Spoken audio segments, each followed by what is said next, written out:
just to keep up with my transmission about some things. I mean, because I know sometimes I sound like a crazy person, but I have a lot of passion about what I do know about and what I don't know about. If you lived a day in my life, you probably go crazy because it'll drive you crazy. You know what I mean?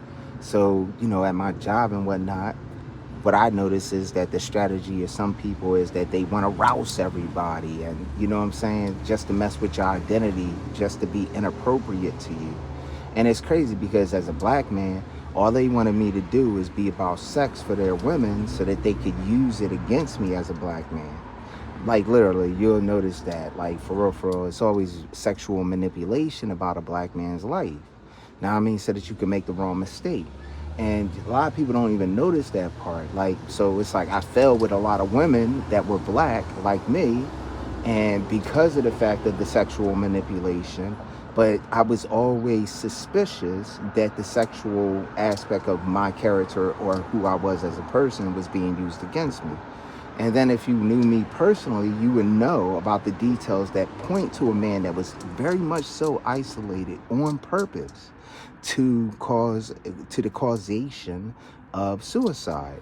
Like, that's kind of true. That's like walking around with a target on your back your whole entire life if you get isolated and ostracized. And I am that type of man that got isolated and ostracized his whole entire life. I stick out like a sore thumb. I'm awkward. It's always obscure for me. Now, I mean, my emotions are shaken because of it. Now, I mean, I don't want to party with everybody because of it. And then people that I thought that was on my side wanted to party with people that were not on my side. And that's what happened because I had no structure. I had nobody that was on my side about nothing. And I'm not going to say that they didn't turn around and maybe change their lives because of it. But I will say that it made me vulnerable for the attacks. And now my reputation was smashed and my whole entire character was all effed up. You know what I'm saying? So it's like a lot of people just don't see the real truth about it. It's like trying to silently murder a person in a psychological way without nobody being able to stop it or nobody willing to stop it.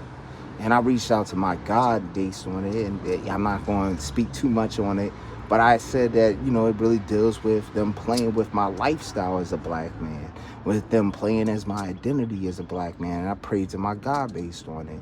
And I said that to it, and then I said to my God, because sometimes I praise it, and I was like, well, let me not strip you of your dignity for who you are, based on who I am, because it's like dirt cheap how I am. Now I mean, and it's so easily to be mistaken about that a lot of times my identity has been stripping of my dignity a lot of times in all of those jobs in the past, and I wasn't allowed to be nobody that I wanted to be, and they messed with my identity, so I couldn't be nobody for myself.